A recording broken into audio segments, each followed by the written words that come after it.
మీరందరూ బలగం సినిమా చూసారా? బలగం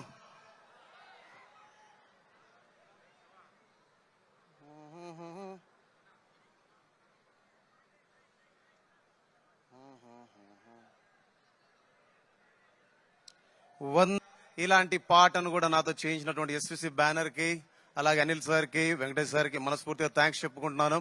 అండ్ ఈ సినిమాలో పాటలు రాసిన అనంత శ్రీరామ్ సార్ ఎక్కడున్నారు? Thank you so much sir.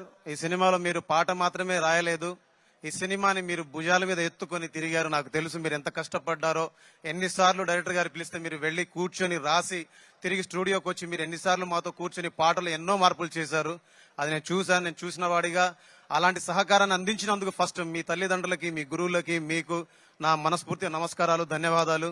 అలాగే భాస్కర్ భట్ల సార్ గోదావరి గట్టు పాటని ఇవాళ ప్రపంచ వేదిక మీద నంబర్ 1 గా ఉంచినందుకు, ఆయన రాసిన సాహిత్యం ఈ ట్యూన్ కి సహకరించినందుకు, ఈ ట్యూన్ కి పెద్ద బలమైనందుకు మనస్ఫూర్తిగా మీకు థ్యాంక్స్.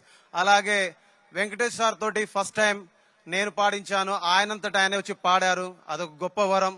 అలాంటి పాటను రాసిన రామజోగేష్ శాస్త్రి సార్ కి మనస్ఫూర్తిగా ధన్యవాదాలు. అలాగే ఈ సినిమాలో పాటలు పాడిన ప్రణవి ఆచార్య గారికి, అలాగే మధుప్రియ గారికి, అలాగే కొత్త సింగర్, యూట్యూబ్ సింగర్ ఉండే రోహిణి, మా ఐపీలో రోహిణి సోరట్ అని, ఆ అమ్మాయిని కూడా ఈ సినిమాతో ఇంట్రొడ్యూస్ చేశాం.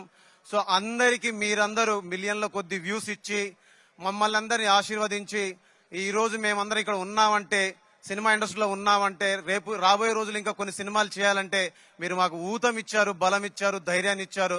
అలాంటి ధైర్యాన్ని ఇచ్చినటువంటి తెలుగు ప్రేక్షకులందరికీ ఎప్పుడు రుణపడి ఉంటాం. మీరు మీ ప్రేమని, మీ ఆశీర్వాదాన్ని, మీ గొప్పతనాన్ని మాకు అండదండలుగా ఇస్తూ, మాకు బలం ఇస్తూ, మా వెనుక ఉండి నడిపించినందుకు మీ అందరికి థ్యాంక్స్ చెప్పుకుంటూ ధన్యవాదాలు. మీ అందరికీ రిపబ్లిక్ డే శుభాకాంక్షలు. జై హింద్.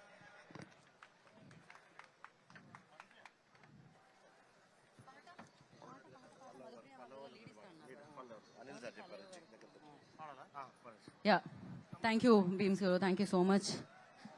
అయితే ఆయన ఉన్నారు కాబట్టి ఒక పాట అవ్వాలి కదా, డెఫినెట్ గా అలాంగ్